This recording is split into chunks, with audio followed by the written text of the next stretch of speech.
Hello, everyone. Good evening. We've got just a couple other new people checking in, so we'll give just a quick moment. I want to welcome you to San Diego Inventors Forum. Tonight we have an extraordinary turnout of first-timers, so I give you a big, huge, warm welcome, and thank you for coming. Briefly, for those of you who are new, if you want to, if you would, raise your hand, just so I can give an estimate. Wow, thank you. I hope you find tonight's meeting informative. We are talking about the topic to patent or not to patent, using an old proverb to take us through the kind of conceptual process. Last month we talked about prior art searches, so this kind of leads into the next part of that conversation. Hang on here. Oh, sorry. Next one. There we go.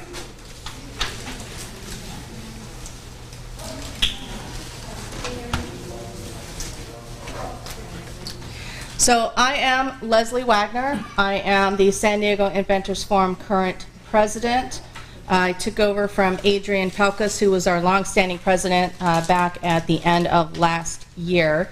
So we have a few other people that I'll, committee and board members that I'll introduce later on tonight. But we want to jump right into the topic, to patent or not to patent. How many of you are either in the patent process, patent prosecution process, or have a patent issued? Okay, so maybe just under half. So perfect. So for those of you that have not started the process, I think this is a good exercise for you. And even for those of you that are in the patent prosecution phase and don't yet have a patent issued, this could be a turning point for you, whether or not you proceed down that path or you choose to kind of take an alternative route. So one of the things I want you to do is ask yourself, you know, what are your strategic goals and business objectives as to the patent process? What is your strategy? And you really need to know what your strategy is, because that's very important to understanding why you should pursue a patent. A patent itself is not a magic wand. It doesn't afford you anything without work on your part. But to understand what that work is and what that involvement is, you really need to understand why you should pursue a patent and go down that process as is. So when I ask you, you know, what is your business objective, it can be a couple of things. It can be to enforce your patent against competitors, basically create a position in the market where you're balancing your product against another product, whether it's a product that has an advantage against a product that may be already in the market, or against a it may not even necessarily be a product-to-product advantage. It just could be a market competitive advantage. But you really need to understand what that is. You can also use a patent to pursue the licensing avenue, and that is where you license your patent to others in order to generate revenue cash flow. We're not going to get in depth into talking about licensing. That's a topic completely unto itself. On our San Diego Inventors Forum website, there are several presentations where we've discussed licensing. You are welcome to go back and look at those, and we will be discussing licensing again in the future, later on in the calendar year. But again, licensing the product as a whole to the market in order to generate cash flow is an alternative to your business strategy. Also, on the realm of licensing, there's also cross-licensing, which means you might have a product idea, but in order to get it to market, you need basically assistance or reliance on somebody else who already has a patent or already has a product in the market. So jointly, you need to work together in order to bring something to market that may be beneficial to both parties. If you look at technology, technology is heavily cross-licensed. If you just walk down the street and go to a majority of Qualcomm's business itself, in every cell phone that every one of you have, and every digital device that every single one of you have, is cross-licensed technology. So that means you're licensing your technology to one party, and presumably they're licensing some technology back to you, and you're both able then to go out and use that in your respective market spaces. Basically, presumably to make a win-win situation. Cross-licensing can also happens a lot on products that you see a lot in store shelves, for instance. Or if you go to a restaurant, you'll see an Oreo milkshake or co-branded product. That's a cross-licensing transaction there as well. Then there is the option that most people in the product world despise, which are those that just get patents and hold them and become trolls. And what that means is, and it can be very viable, otherwise it wouldn't exist, is you create some valuable technology that you then go and pursue patents. You have no intention to market that particular product, but your goal is to create a blocking space within a market so that other people will come to you and beg you to license that technology from you. So in a sense, they kind of hold the cards, and so if you want something, you've got to go knock on their door and beg them to let you in and pay a licensing fee. It's, again, it's in the licensing realm, but it's kind of in a reverse strategy. But they're also very aggressive, and we'll talk about this part in defense. So they like to kind of sit on it, see what happens, and watch people who didn't come knocking, but then when they come knocking on your door, that's not the ideal situation. So there are plenty of companies who take that opportunity to create patents, to create blocking technology that they hope will inevitably either lead to a licensing situation or a litigation situation that leads to even licensing on top of more money, which is one of the things we don't want you to get into, and we'll discuss a little bit more. So to understand whether you should patent or not, what's going on with this thing? Hang on a second here. I love technology. When it works, it works.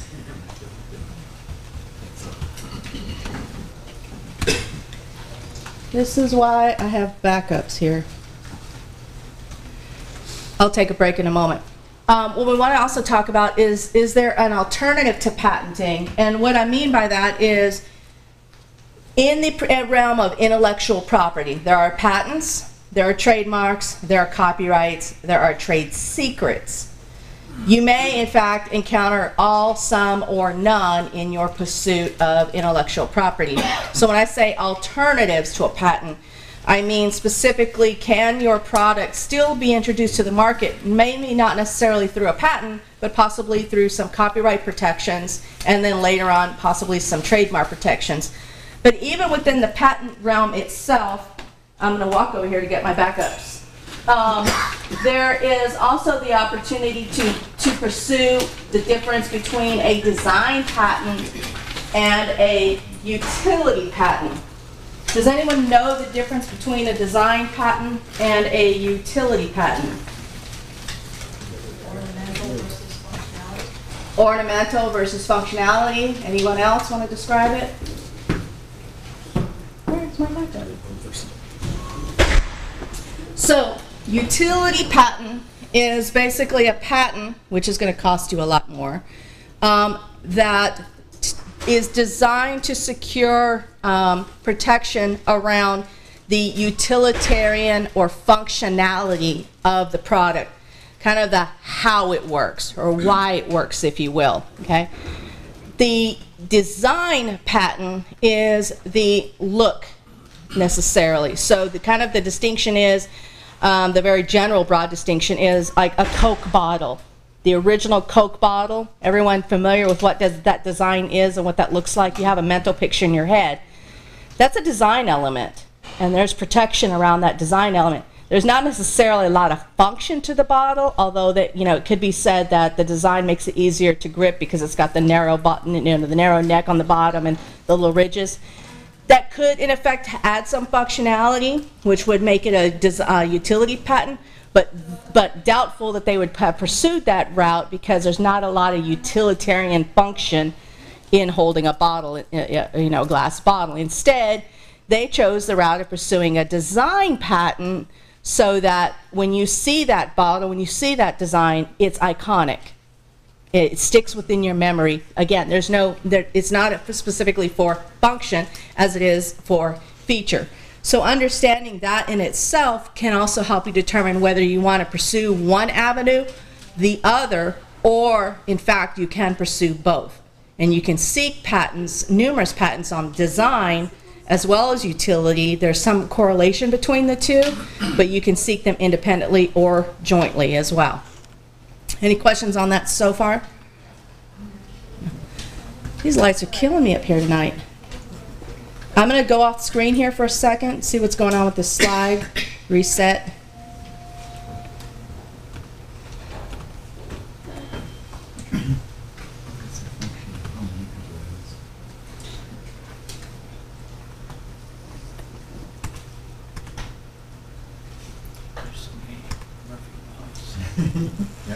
There we go. We also want to find out, kind of leading into the third bullet here, is, what is your product? Why are you doing this? Why are you pursuing it? What do you know about your product in general? What do you know specifically about the target market? Who is going to buy this and why? And more importantly, you should know who your competition is. And again, when I say competition, I'm not meaning someone who already sells something that looks like yours, feels like yours, acts like yours, but competition within the market space itself, because whoever your competitor is can certainly at some point end up also being your partner. So it's important to understand that the full market range, as well as who those potential competitors and future market partners are. The other thing you need to ask yourself, is there a real, true market need for your product? Why would people buy it? What is the need? What is going to propel someone to want to buy your product? Sometimes people buy things because it fits into their lifestyle. It serves a specific purpose. It could just make them laugh and be fun. But you really need to understand what the difference is between the real market need, how wide that market is, what the opportunity is for that market, and how viable is that opportunity. So we talk about viability. One of the things we think about is, if I were to bring this to market, how long is that market opportunity going to last? When you are pursuing the route of obtaining a patent, you're seeking patent protection invariably for 20 years. If the market opportunity for that product can't sustain a 20-year life, then you have to ask yourself, why would I do this? Which is part of your analysis. If this is something that is specifically based on technology, and we all know technology changes at the drop of a hat, maybe it's not a route that you want to pursue. Instead, you want to look at other alternatives to get that to market faster, take advantage of what the market opportunity is for it now, for as long as it lasts, rather than go down the road of trying to pursue a patent on something that doesn't have the longevity that you may be seeking, that would make basically the cost of that worthwhile. When we talk about patents, we also want to talk about whether or not you understand the difference between what a patent does and what a patent does not do for you. So a patent alone does nothing, okay? I want you to be clear with that. A patent alone does nothing. A patent is simply a piece of paper, certificate. It's very pretty. It's got a nice little mark on it. You can put it, most people put in a plaque and hang it on their wall. So it becomes decoration at that point, but it still does nothing for you. You must do the work that goes with getting a patent issued, and then all of the work that goes to making that patent work for you, okay? Sorry.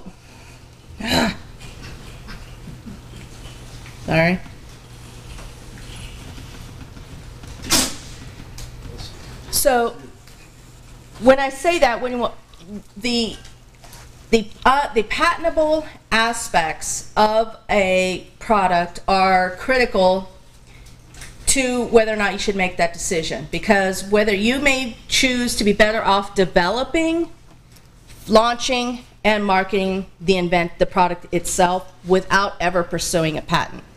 I can guarantee you that you can walk down any aisle in any store and pick up a handful of products, and very easily, very recognizable on the packaging, if it is patented, it will have the identifying patent number and issuing number, okay? But there will be hundreds more products that are out there that will not have that identifier. And again, that is because they've gone through this analysis and they've determined that that is just not a viable option or path for them. They'd rather just hurry up, get the product to market, and take advantage of that opportunity. And one of the benefits of that is being first to market. So if you're savvy in your marketing strategy, particularly now with the internet and social media and influencers and all the ways to get press about your product, you can quickly get a viable product to market and sell it like crazy before the competition kicks in and all the knockoffs and all the other imported products come in to try to take market share away from you. But there again, if you have developed a strong brand strategy around your product, those other competitors may not even matter, right? So if you take any other product, for example, you'll have one or two standout brand players in the market, and you'll go to any other store and you'll see those generics or those knockoffs or those lesser known brands. They all have a place in the market, but these guys aren't worried about these guys because they've got the stronghold, they've got the brand, they've got the customer loyalty built in, and so they're making the money that they've set out to make.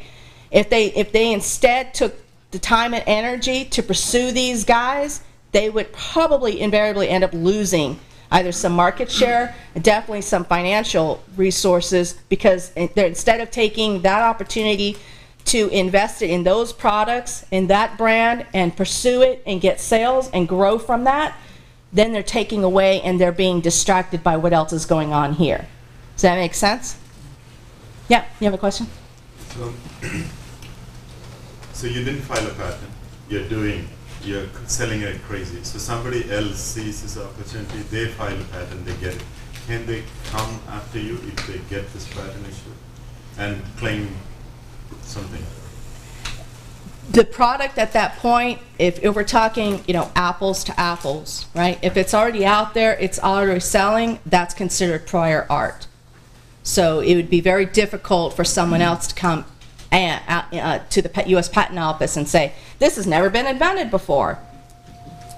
It would be obvious and easy to find that out. And so anything that's already in the market publicly for sale, and it reads on or relates to your product, that's considered prior art. So they would have a difficult time proving that you didn't exist.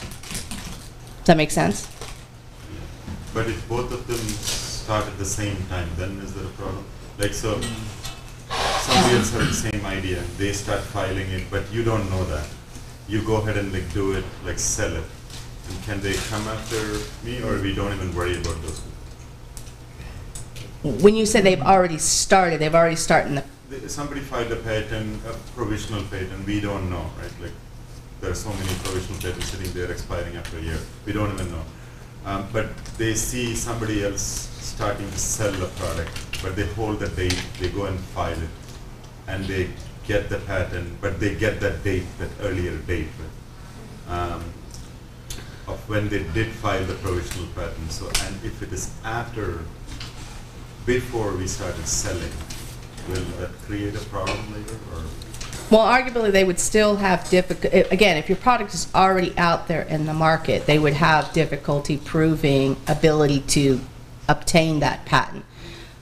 If presumably... So they will not get the patent? It's hard to say that they won't get it because there are circumstances that happens, but then your objective would be to try to go fight and invalidate their patent and say, hey, I don't know how this thing got issued in the first place, because it's basically like I was already born, I'm already out here in the market, I was out here before this thing got issued, and so if they came after you, then you have an argument to go back to them and try to get them to, and try to get the USPTO to try to invalidate their patent and say, hey, I existed before this did. So it would become kind of like a defensive situation there, presumably? I think the problem that you might be addressing is, I file for a provisional patent, and it's going through the process, and then he comes up with his product. Yeah, and I see... Then I could go back after him if I filed for the provisional patent before he ever got started. I would have some rights that I could go But what after. you're telling is like when after the provisional you go, then he will go to find the real patent. At that time the patent office. Well, he doesn't have any rights until the actual patent is issued. So at that time he will have a hard time getting the patent because this product is already out there. No, I wouldn't, because I filed before you got out there. That's And that's the date that matters, right? To seek patent protection. Yes, but if I Yes. keep going through the process and I get my patents, and he started after I filed, then you have prior rights. Correct? Yes, but there still can be the argument, depending on where he was in commercializing his product and where you started. So there'll be some of that can go back and forth. So you need some more or less documentation of your product, such as, need something notarized to say, hey, I got this product. I'm gonna sell it on the market, put it on the market without going for a patent. And start doing it that way, and just will it impede his patent? Well, and just Well- having something, notarized doesn't necessarily, mitigate one or the other. You want to chime in back there, to Bob? Looking Bob. Yeah, you. I'm not a patent agent, I'm a packaging guy. Yeah. You can ask me later. Okay, he's gonna tell you. He's gonna ask you to ask him during the networking. Yep, go ahead. The lawyers are gonna get rich.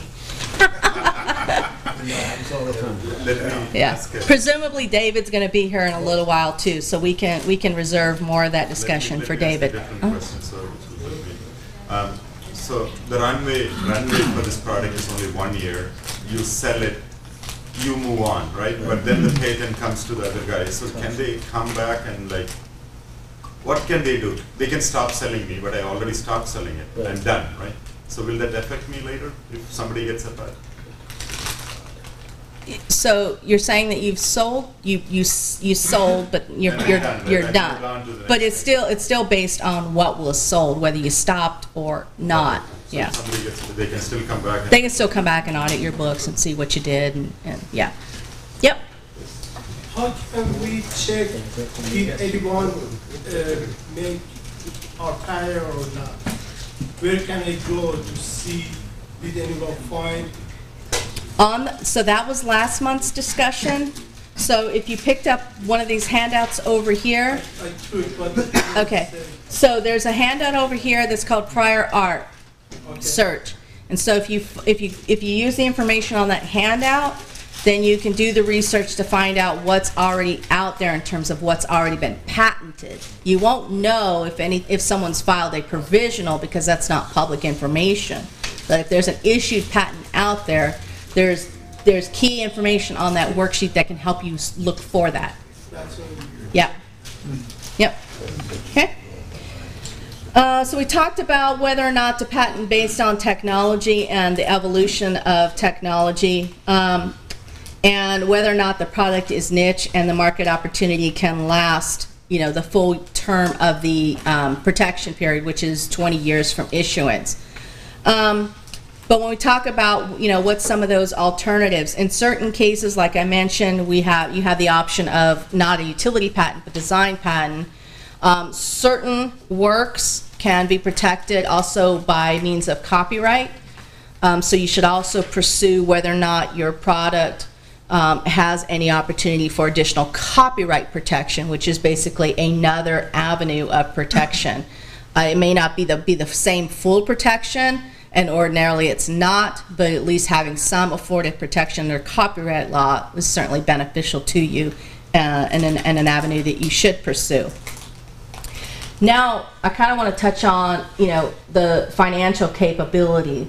And so pursuing a patent has strong financial implications to your wallet. And it's important that you understand them at the start of the process because they don't end when the patent is issued. So when I talk about the financial capability, I'm talking about going through the patent process, then the defense of that patent, and then the maintenance of that patent. So it's not a one and done. It's not, I've spent all this money, I've got my patent. There's a lot more that goes into it. So going through the patent prosecution, phase itself can be very costly. And when I say patent prosecution, it's kind of a strange word because they're both, it's all in the legal realm, and we're not talking about, you know, court. We're talking about the USPTO process to obtain a patent. So that's filing the application, going through that process, dealing with the back and forth with the USPTO and your patent agent or your patent attorney. That is the patent prosecution phase. And when I say itself can be costly, it can cost upwards of several thousands of dollars, depending on how good you were at the start. So when I say how good you were at the start, I don't want to backtrack into last month's discussion, but you know, there are plenty of books, there are plenty of YouTube people, there are plenty of people went out there and somehow got a, you know, made $1 million off of, you know, a get-rich-quick opportunity and a, hey, I did this all myself, I don't need help from anybody. Good for them, but that generally doesn't work that way. So the recommendation is that before you go down the patent prosecution phase, which is filing your patent application, you've worked with somebody. You need to do your own research to kind of get the ball rolling, but working with a patent agent or a patent attorney at the onset can save you a lot of time and money, and also can help ensure that you get a patent issued, rather than if you kind of start on a DIY, I'm going to do it myself, try it, and then find out, oh, this isn't working out, you're getting office actions, you're getting rejections, and now you got to go hire someone to kind of fix what you've messed up. I kind of think of it as, you know, I know my place in my home. I have to maintain my home. There are things that I don't mind doing myself, and there are things that I can do if I, you know, watch a YouTube video or do a little research. Laying tile is one of those. I've done it before. I never want to do it again. Laying hardwood floor is something I did myself. I will never do it again.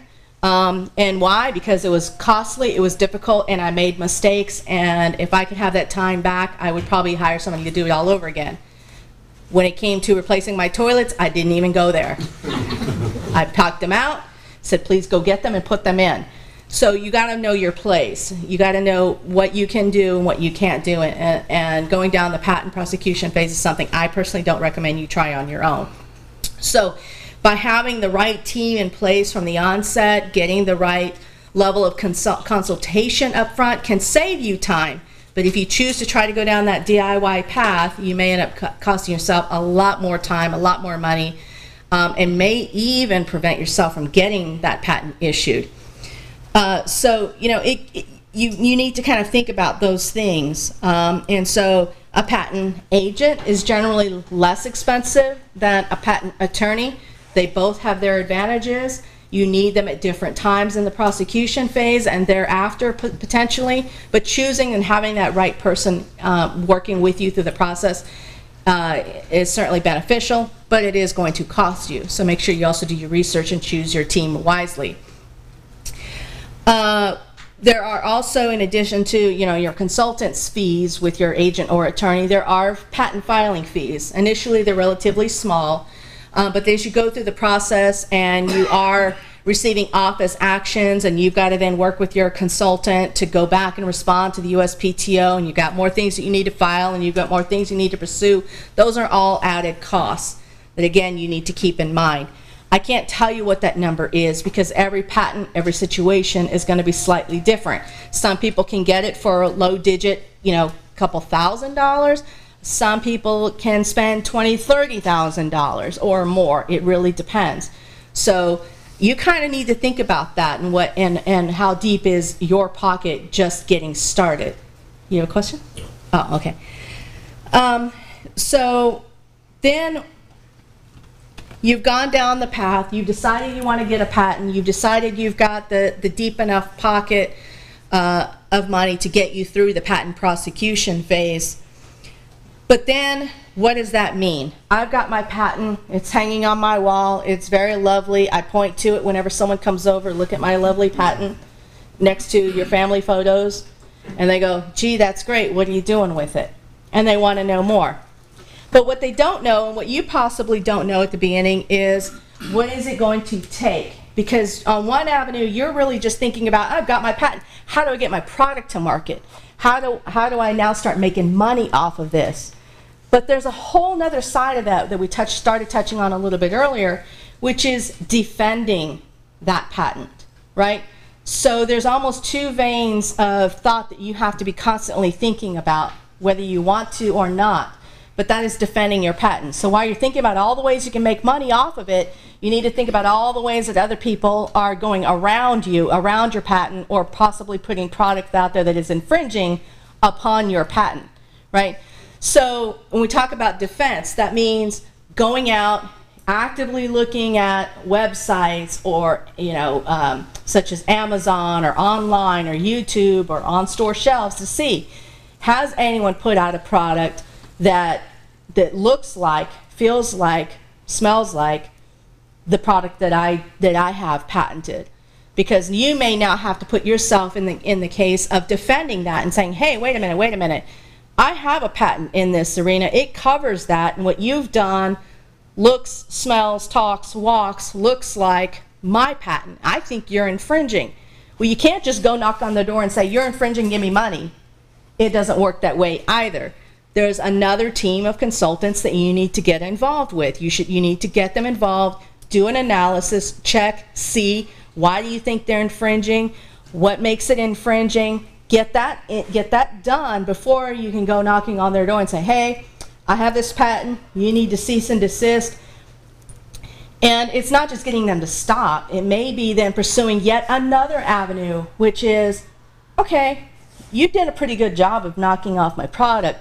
You either make a choice. You either want them to stop, quit completely, and then pursue them, or not pursue them, or you work with them. You license the technology to them or the patent to them. So you become partners in a sense. And there certainly are more opportunities to partner with someone and expand your profitability or your marketability and your financial capabilities of that patent, rather than just fighting with people all the time.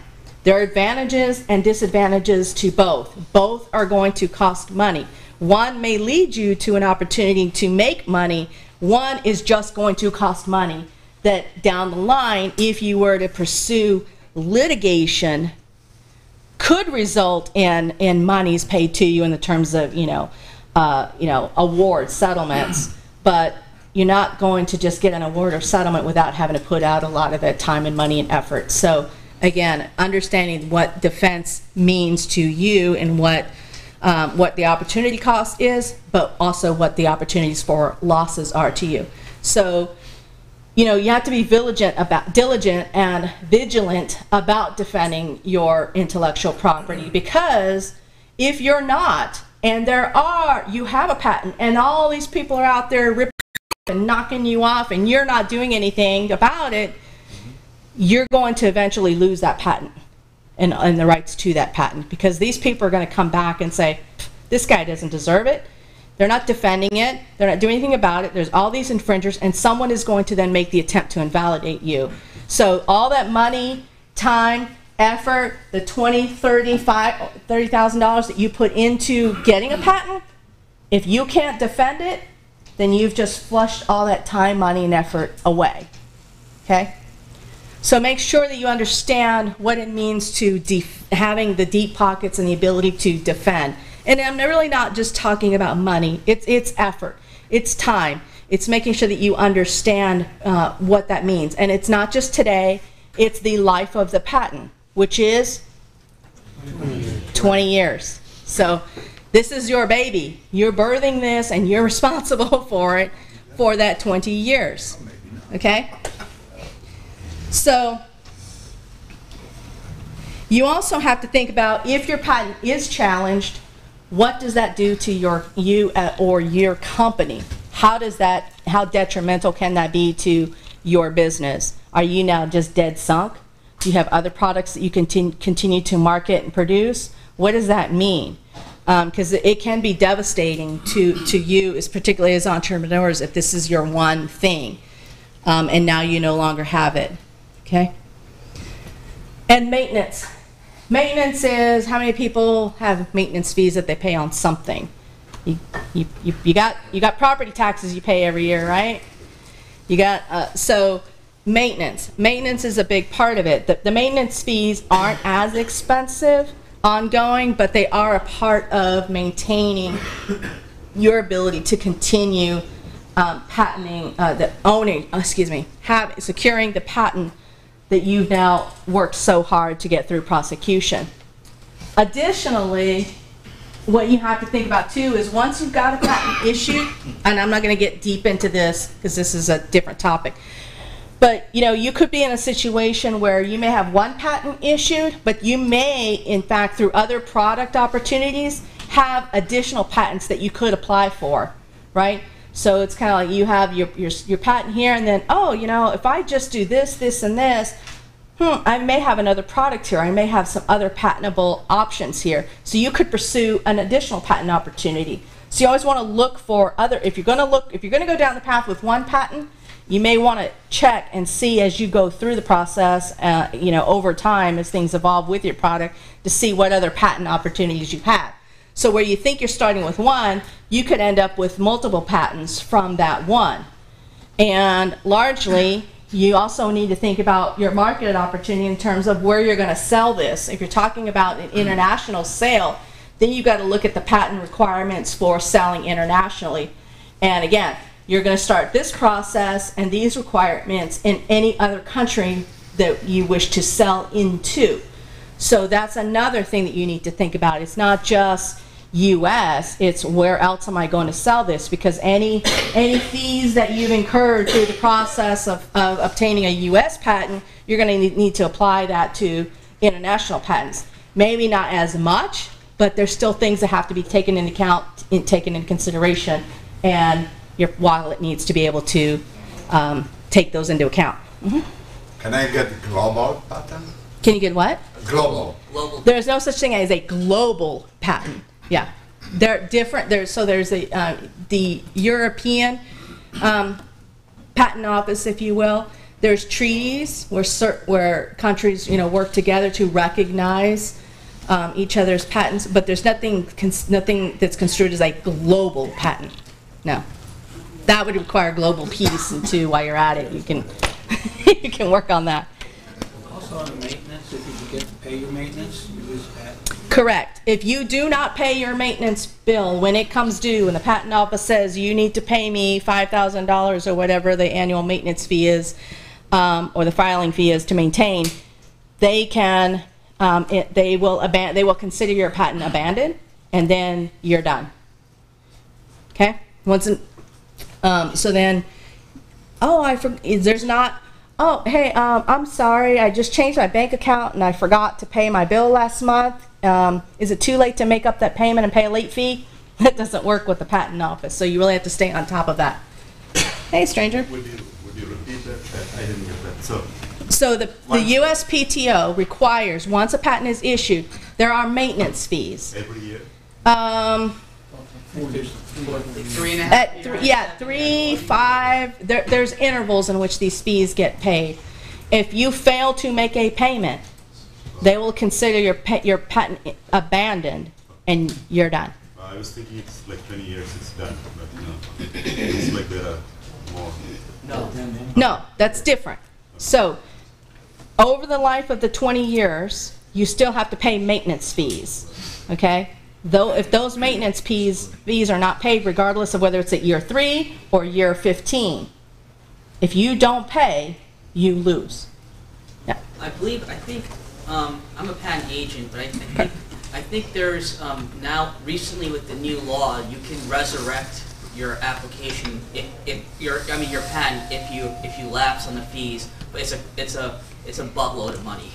It's not worth. You might as well just do it on time, because you're just gonna shoot yourself in the foot with money.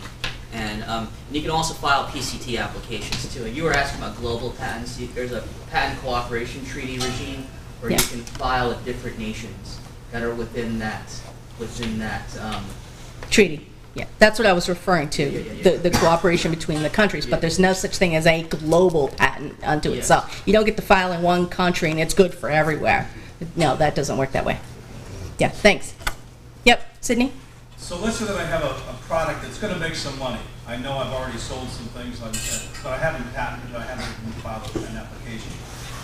Is a strategy to be potentially to file that provisional patent with no intention of actually following through, just to get it into the marketplace and scare away those people who might see it up front? Well, filing the application itself won't do that because that's not visible to anyone, right?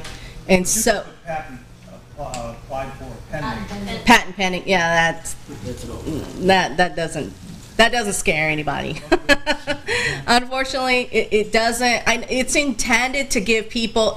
So when you're actually in the application process and you're getting a product out there in the market and you put patent pending, it's kind of a hey caution, hey warning, just to let you know, I got a patent out there that I'm working on. And so if I was going to infringe, I might go, yeah, maybe I won't do it. Right? It's just, it's an early warning detection, but unfortunately it gets abused, right? So people just keep saying it or keep using it. In fact, they may not be in that phase. Now there are penalties and things that can happen with them for, falsely using it and all that other stuff. We're not going to get into that. But it doesn't necessarily, otherwise scare people off. If they're going to infringe, they're going to infringe, but they'd be unwise. It's a minor market. So this might be a way to kind of scare off because it's a new idea. Yeah. Aren't you able to, call like a retailer and be like, it's a possibility, they might be infringing, on a product? So his question is, can I call up a retailer and say, hey, by the way, I think this guy's infringing? If you have the patent issued, if you have some valid proof of that. So what happens, let me give you an example, because I deal with this a lot on my hobby side. As a hobby, I'm a metalsmith, I'm a jeweler. And in that realm, just like in clothing and anything else, everybody sees something, oh, I like that, I want to tweak that. This ring, for instance, is an adaptation, if you will, of a ring that I took in a design class with the instructor. I can sell this all day long and he's not necessarily going to care. But what's interesting is there's this crazy issue going around in the world right now. I think it was, I can't remember which exactly jeweler this is, but it's a large world famous, it's either Cartier or one of those big houses. So over the course of, I don't know, forever it seems, people are creating this bracelet, this very simply designed bracelet. Well, they've gone and they've gotten some protection around it. So now they're going out and knocking on everybody's doors and saying, quit it, quit it, quit it. And the way they're doing that is they're going on websites like Amazon and Etsy and Craftsy and whatever all these other kind of like DIY sell it myself websites are. And they're going and they're paying people to troll these websites and look for things that look like these bracelets that they have IP protection on. And what happens is they'll go to someone like an Etsy and they'll say, hey, we've identified seller XYZ that appears to be selling a product that is infringing upon our intellectual property. They'll file the paperwork with that cease and desist, and Etsy will say, take it down. They don't give you any opportunity. In fact, they take it down for you. They go, nope, we're taking it off. Now you can go challenge it with Etsy, and you can go challenge it with the people who've issued the cease and desist, and you guys can argue about it all day long about whether in fact it's infringing or not. But before you even make that claim, you should be assured that you have good reason, good validated reason to believe that they're infringing before you go accusing somebody of doing something, right? But they'll work with these big websites, and the big websites are kind of taking the position, well, hey, we're not selling it, we're just making a platform available for people to sell, but we're in fact not the sellers, they're the sellers. But what they're doing is, in order to mitigate any liability that they could have, or challenges that they could have, they're just saying, hey, it's not my problem, you guys go figure it out, I'm just going to shut you down. That makes sense? Because they don't want to get in the middle of it. And right now, I'm not aware of any companies that have explicitly gone after, you know, Amazon or Etsy or any of these other sites and you know, pursued action against them. I know it's been discussed, but that's one of the other reasons that these other platforms, if you will, are being diligent and saying, hey, I'm not even going to get involved, I'm not even going to ask questions, I'm just going to shut you down. Does that make sense? Did that answer your question? Oh, yes, ma'am. Okay.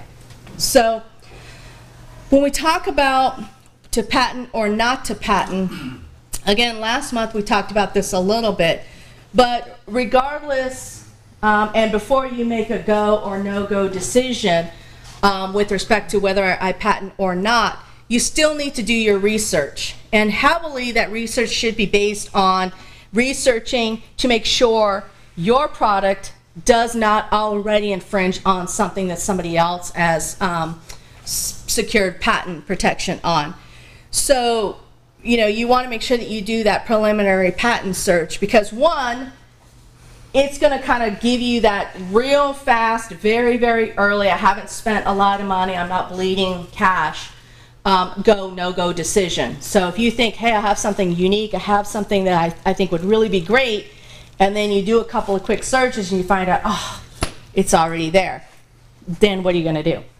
You can try to go create and develop around it and create something new and different and novel and hopefully obtain a patent on it, because while it looks like it, it's better, right? And to prove it's better or unique or novel, or you could just simply say, oh, that was a good idea, but somebody beat me to it, and come up with another idea. Because by doing that work up front, not only you're saving yourselves a lot of time and effort and money, because once you get to the USPTO office and you file an application, they're going to do that anyway, and if it's already out there, then you're done, right?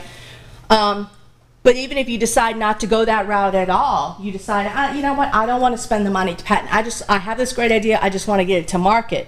You still need to do that preliminary research, because if you don't, and you bypass all of the patent prosecution phase, and you decide, I'm just going to invest my time, money, and effort in just trying to get my product to market, if it's infringing, you're still in trouble. So it behooves you to do that patent research up front, regardless of which path you choose, because either way, you're going to have the knowledge to make that kind of go, no-go decision, and then which path you choose to do that. Another thing, when you think about, you know, making a no-go no-go decision to patenting or not patenting, another good thing that can help you, and it's going to cost you a little bit of money depending on how you do this, is generally before you patent or sending your application or early in that process. If you're able to make a basic prototype of your product to determine its functionality or viability, then in one hand it will help you, because you'll be so much closer to that final design, so that when you go to file your application and you got to do your drawings and you got to draw your specifications, you got to all do these things, you're not doing as much tweaking after the fact. You know, you're kind of nailing that down as much as you can front. It gives you a little bit stronger basis in your application, but it also will help you determine, and we'll talk into this next month, leading into Michelle's topic next month, but it'll give you an idea of, you know, oh, I was thinking, you know, when I was doing this, I would want it in metal, but you know what, I think plastic might work.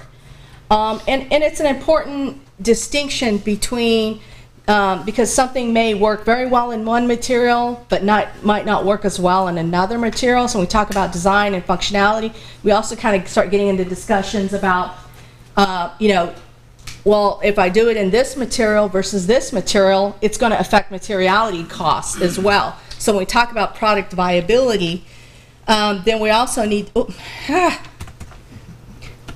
wrong button every time.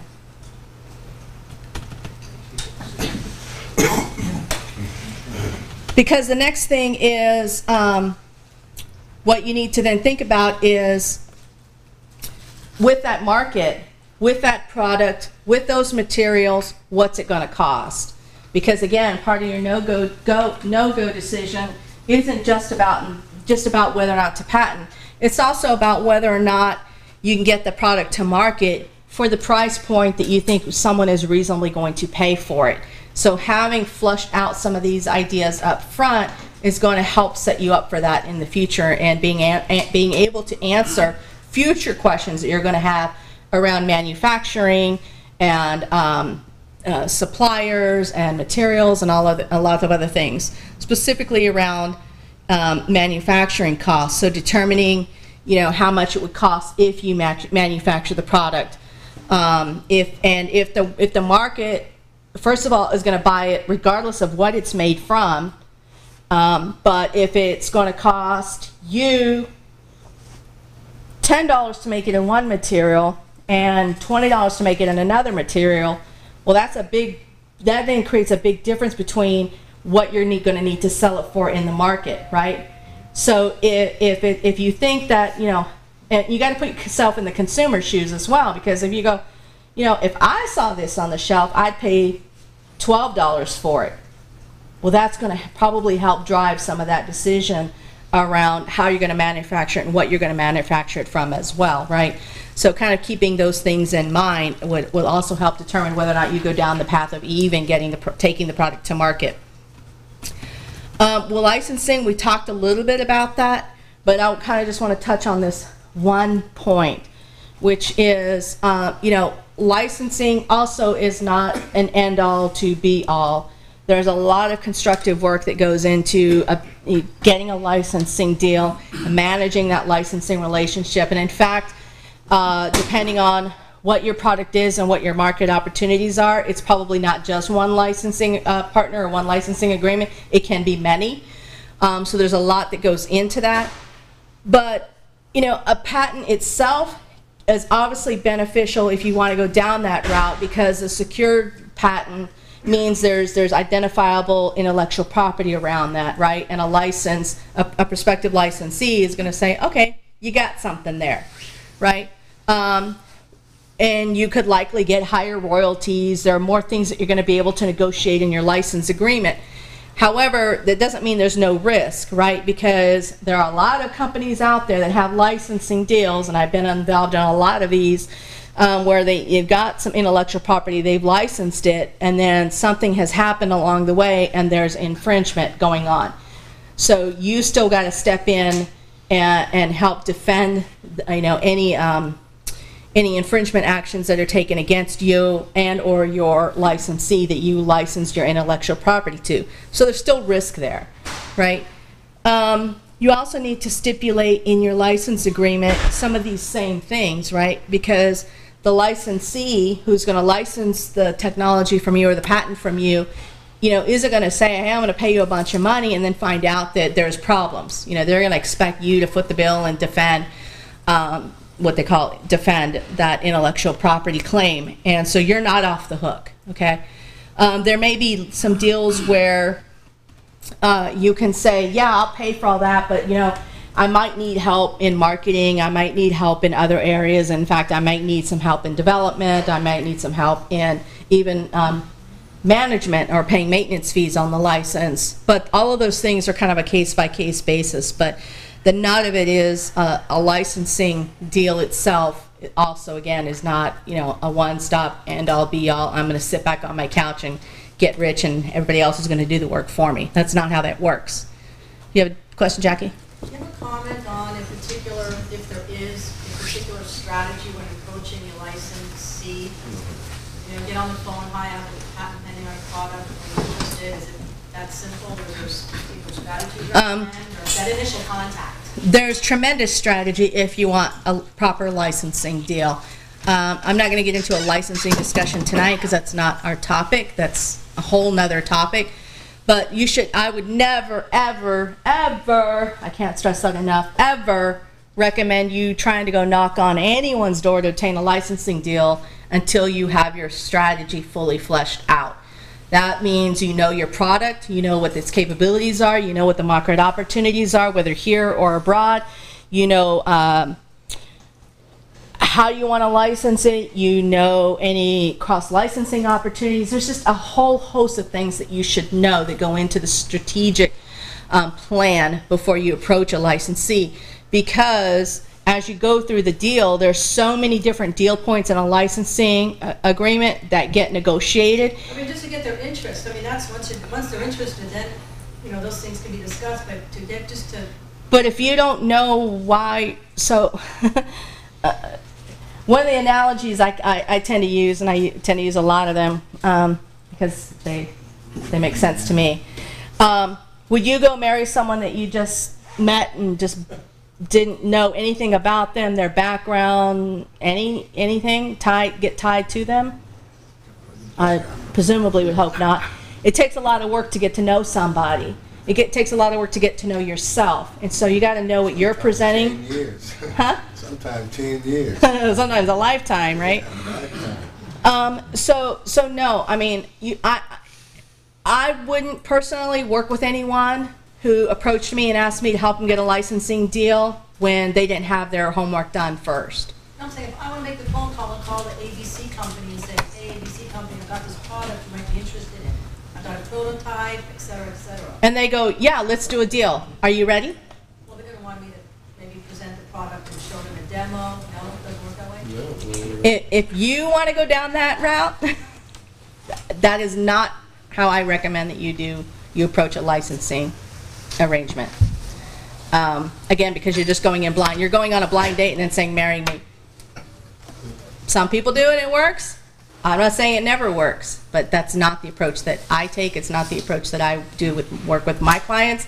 And in fact, I won't work with anyone who wants to take that approach, because I can't, in good faith, help them come out in the end with a result of a good, strong licensing deal. You're going to leave too much on the table or too much exposure for yourself, and I'm not comfortable doing that. Other people are, and good luck. That's all I'm going to say on that. There is another kind of the last resort, almost, if you will. If you truly want to take this route, and not a lot of people do, some do, but if you did go down the route and you invested all that time, money, and effort, and you got your patent, you could, in fact, say, all right, just like with your home, I moved in, I got it the way I wanted it, I like it, but you know what? I don't want to live here forever or for the next 20 years. You have the option of assigning, selling that, just like your home, right? You could say, yeah, I think I'm done here and ready to move on. You have that option. It's not one that's always generally taken, but some people do. So if you were to find someone who's interested in, basically buying your patent, if you will, for lack of a better way of saying it, you can assign your rights, you can assign your patent, you can give them that patent to raise for the next 20 years and be responsible, take your chunk of money for that sale and move on and go have a happy life and put it behind you. So that is a path that you could choose. Again, not a lot of people do, but it's an option. And I bring up all these different things because, again, the point is to lead you to a go, no-go decision. That's whether I go or don't go down the patent prosecution phase and try to pursue getting a patent, or do I not go at all, and I've done that preliminary research, I've looked around, I've decided, it's too risky, or there's too much out there that looks like, feels like, smells like what it is I want to do. I don't want to go down there and try to figure it all out. It looks too muddy, and I'm just going to back off and go find something else. Or you can say, looks good, but I'd rather just take the market opportunity and take advantage and get this product to market sooner rather than later. Sell it as much as I can, do as much with it as I can, and not worry about the patent process. So you've got a bunch of different avenues that you could pursue, and all of those are based on individual choices. I'm not ever going to tell you it's a one-size-fits-all, or you should always go down one path, or you should always go down another. I'm not going to do that for you. I hope that you don't get involved with anyone who would do that for you either, because I would say, give yourself some pause. But again, it's an exercise that you need to go through on your own. And so you all have a handout. The handout kind of takes us back through a little bit of this discussion, but for your own product, for your own thoughts. And so I'd like you to pick that up. And we're going to take, I don't know, what time is it? Someone do a time check for me? 8 o'clock. Sorry? 8 o'clock. Thank you. So, we'll take about 30 minutes. What I'd like you to do is either by yourself or with a partner, it's up to you, kind of go over this handout and ask yourself these questions. As you can tell, they're basically asking you, in your perspective, whether or not you should pursue a patent or choose an alternative process. So I'd like you to kind of go through, fill this out, review it, maybe talk with a partner next to you. You can interview each other. You can use this as, hey, let me ask you these questions, and really use this opportunity to bounce this off of each other and think this through, and then we'll talk in a couple of minutes. So I'll give you some time to go through this and work on it, and we'll rejoin.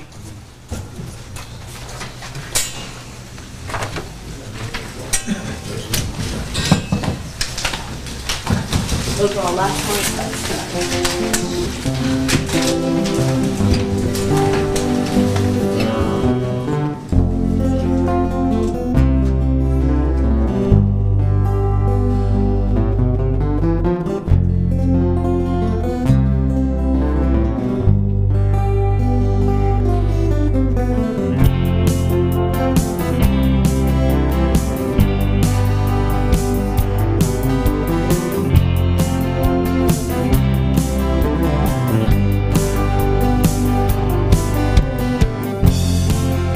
Sun came out today,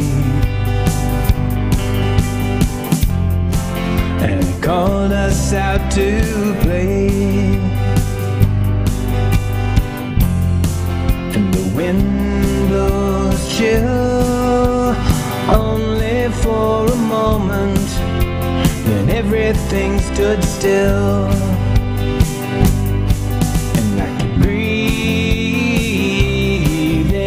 Sunshine,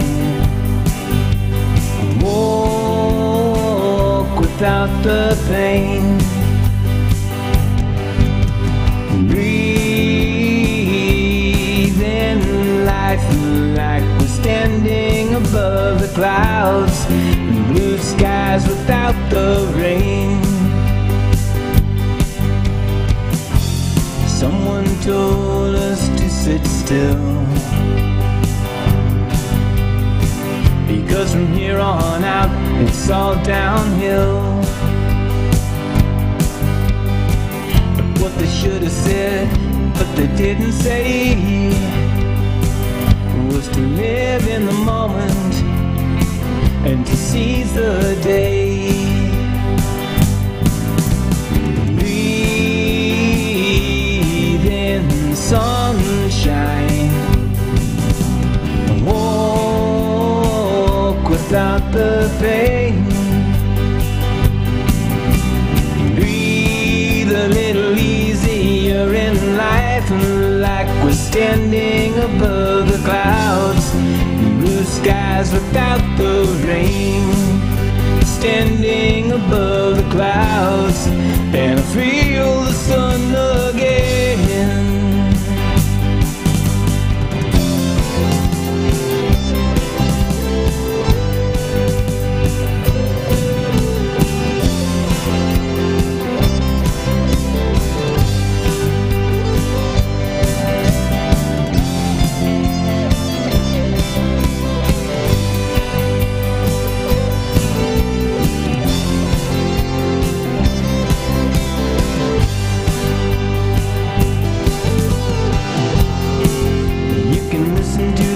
I say, but you can choose not to believe me. You can save it for a rainy day, but please just don't deceive me. You can illuminate the world outside and teach them all how to shine, or you can crawl into a hole and die deep inside. All the times that and all the times that I lied, and all the love that has died from all the pain that I hide.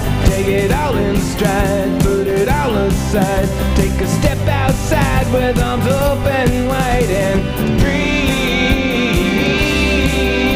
in sunshine. Walk again without the pain. Breathe a little easier in life, like we're standing above the clouds. Blue skies without the rain, standing above the clouds, and I feel the sun again. Breathe in sunshine. Walk again without the pain. Breathe a little easier in life, like we're standing above the clouds. Blue skies without the rain, standing above the clouds, and I feel the sun again.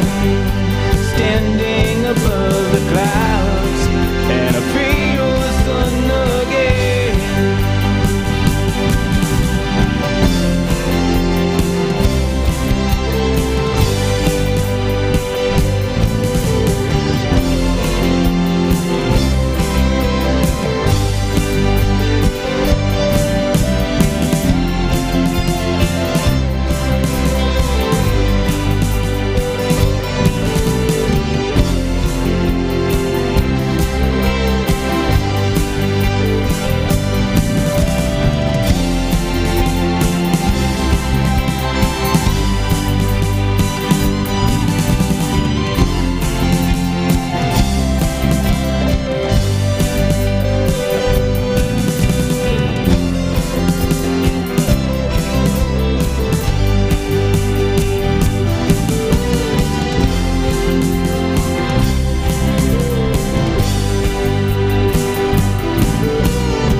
Don't pinch me,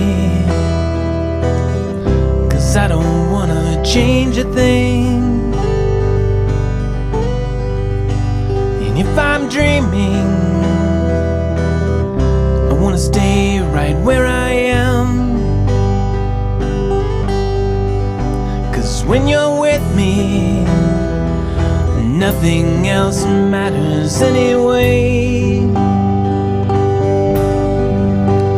And if I'm sleeping,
dream again.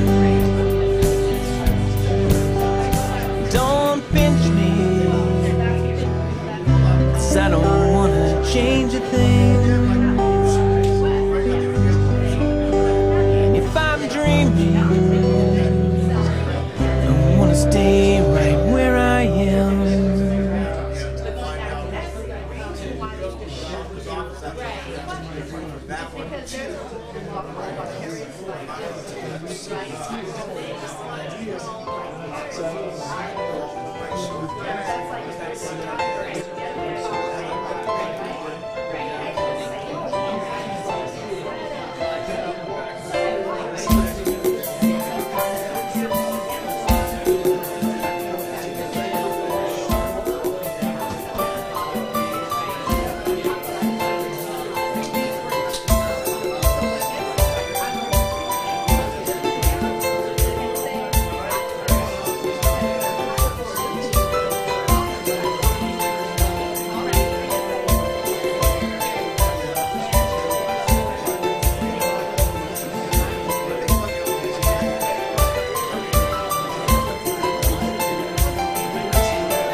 and not working on your worksheet.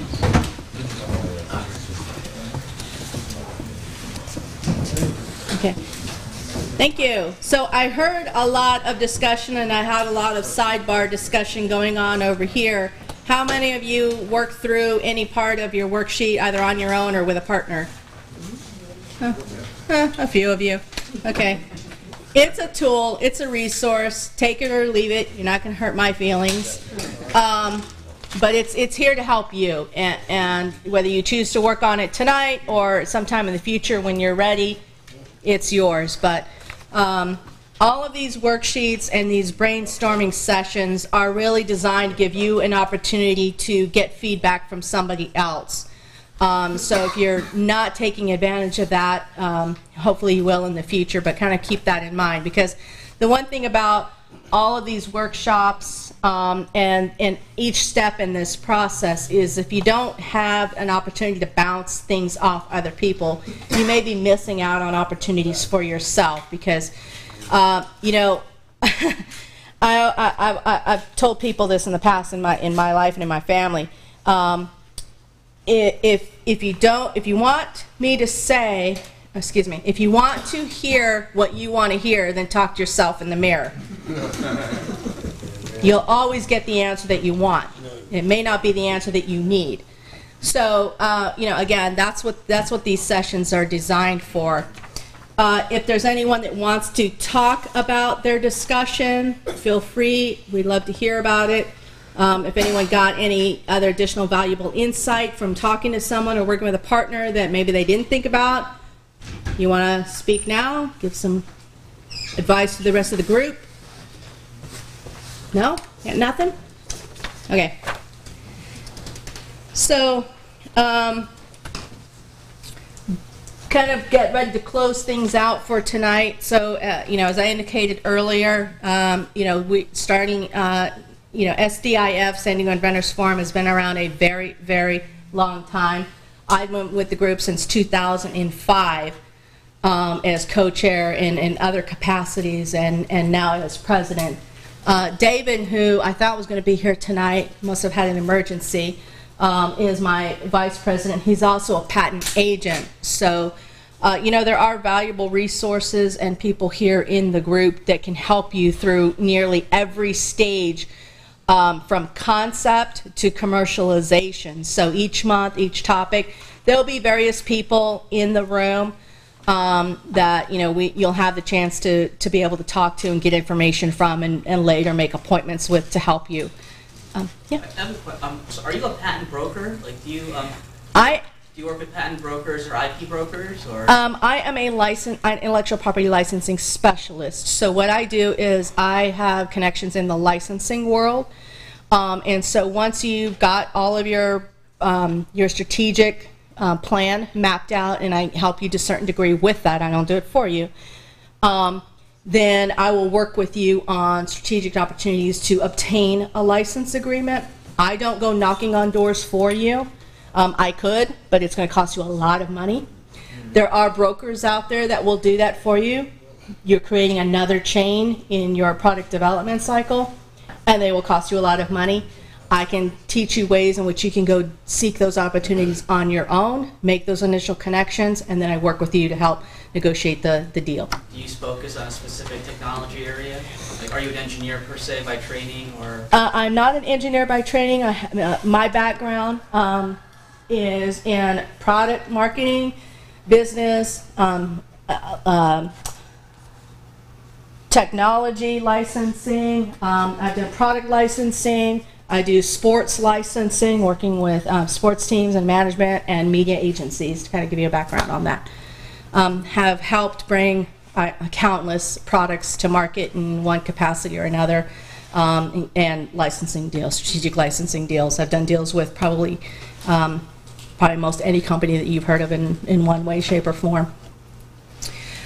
Sydney, who's in the back there. Sydney, you want to raise your hand? Sydney is our secretary. He's also a creative facilitator, does a lot of work with video and production, and he'll be having a presentation later in the year talking about some advantages to getting, you know, When you're ready to go, whether it's to go talk to a prospective licensee, excuse me, or start marketing or branding your product, Sydney can help you with some art and video and production elements, including like YouTube videos and things like that. Tom, where's Tom? Where are you? There you are. There's Tom. Tom is our newest board member. Since yesterday. Pretty much, yes. He specializes in product development and support, so he can answer a lot of questions and be a good resource for you as well. Who else is here? Where's Christine? Where'd she go? She's gone. Okay. Well, she missed her chance. Christine is helping us in PR and marketing. Ruth is out here in the hall. Ruth took over for me and managing our meeting logistics. Alex is back there. Alex is going to be helping us with our social media marketing with respect to the group. If you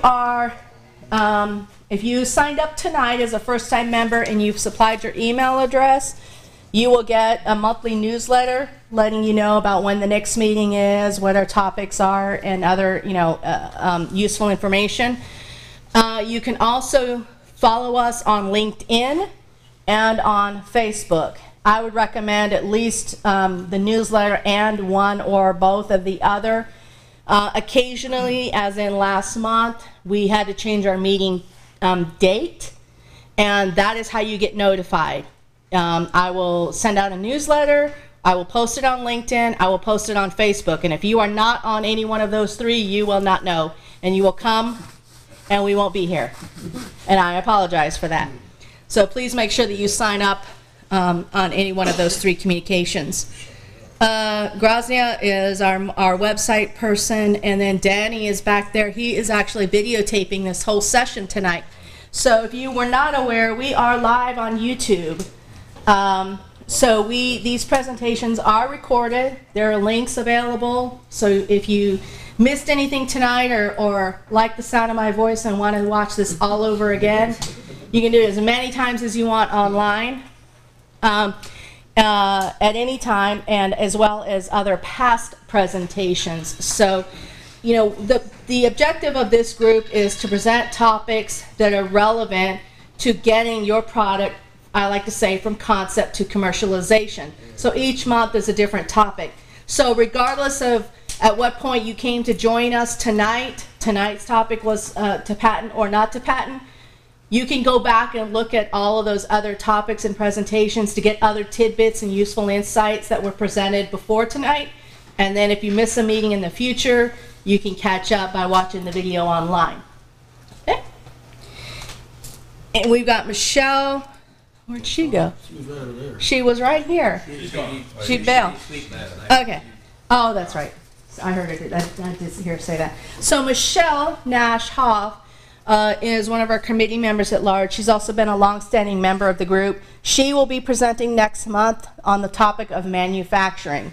She is a widely respected expert in the field of manufacturing, and so she will focus specifically on that topic, which kind of blends into a little bit of what we talked about tonight. You know, we talked about, you know, prototyping, manufacturing, cost of manufacturing, where to manufacture, how to manufacture. So she'll kind of touch on a lot of that in next month's topic. So be sure that you come next month. Our meetings are always held on the second Thursday of each month. Pardon? Unless they're not. Unless they're not. And if you're not on one of those communications, then not, and you won't know. The newsletters will always go out at least several days to a week before, letting you know what the following month's topic is. We're still refining the calendar for this year, so we don't have an annual calendar posted yet. As we flush things out, maybe we'll post advanced topics, but right now we're kind of just going month by month and seeing how that goes. So before we wrap up, I want to do one more quick thing, and then I'll give you a chance to do a little bit more networking before I kick you out.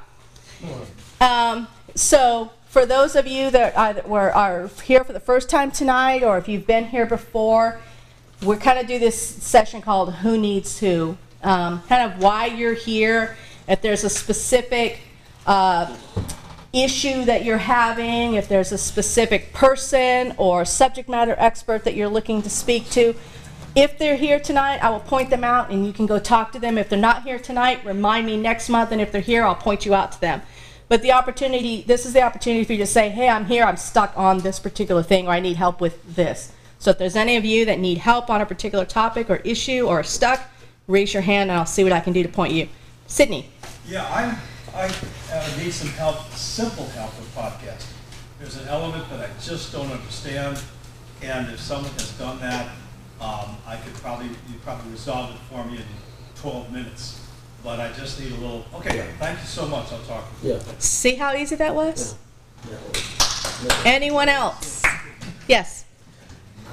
Because I'm dying of it. Make a small announcement. You know, I'm a member of a sister organization, Untitled Inventors Forum. And we have different dates of operation. We're working second Friday of the month for public meetings, and last Friday for a very special private meeting when members only under common non-disclosure agreement, and we have 5-6 inventors coming in front of us with their ideas or their products they're working on, and we're working like peer review, poking calls, giving advice under common non-disclosure whether it's property of that inventor.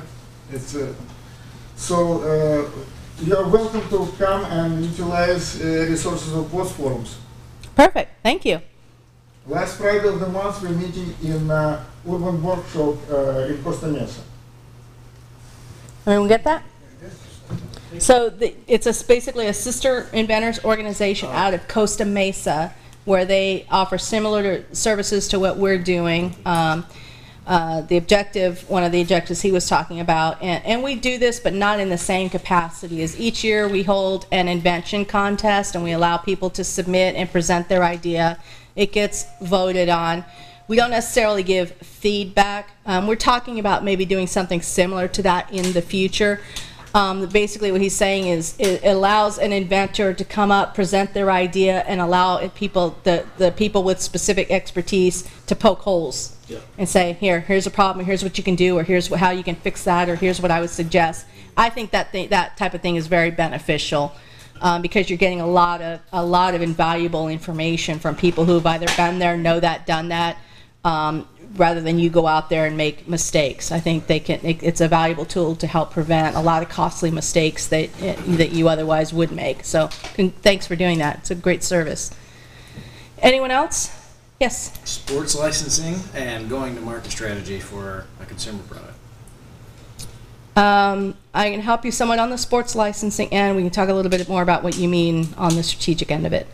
Okay. Okay. Anyone else? Yep. Who does prototyping? That is Miss. I was gonna say it's like. Yeah. So that is Mr. Baker. Unfortunately, he's not here tonight. He is almost always here, so something must have come up. Chris Baker, his information is on our website. Someone asked me about that earlier, and yeah. So that's Chris Baker. His information is on our website. He is local. He can help you with, any sort of immediate prototype, whether it's 3D, rapid prototyping, or anything else. He can source materials for, short volume, small volume. You can also talk to Danny Galley back there. He has a shop in Vista where he can help do product development, prototyping, and in other scale. Danny, you want to speak to that for a moment? Yeah. A Squared Technology is actually Adrian, who used to run the Inventors Forum here. It's his company. He's retired, and I'm now the production manager out there. So if you have any questions, feel free to call us out there. We can figure something out. Okay. A Squared Technologies. Their information is also on our website. Postal Fries San Marcos. Yeah. Yeah. Yeah. Anyone else? Oh, yeah. On a similar vein, I'm actually interested in some chemistry type inventions that require the laboratory space. Are there ways of working, finding laboratory space, or does anyone know anything about that for private or small inventors? I think That is probably very difficult, only because the costs involved in, you know, lab and chemical equipment, and usually there's a lot of trade secret and a lot of other things involved in that. JJ Lab. JJ. In La Jolla. There you go. Okay. Thank you. Yeah, I don't personally know of any, but I know someone in that realm, and if that doesn't work for any reason, ask me and I can try to put you in touch with her, and she might be able to know someone. Okay? Anything else? Okay, so let's do a quick time check. Okay, so I am going to cut you loose for tonight. I thank you all for coming. Please look around, do some housekeeping, whatever you brought in, please take it out with you.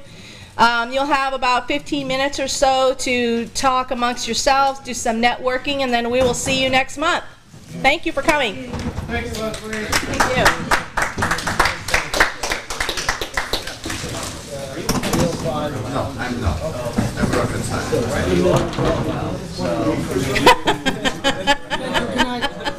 Thank you. I spent 16 years at NASA. You're killing me tonight.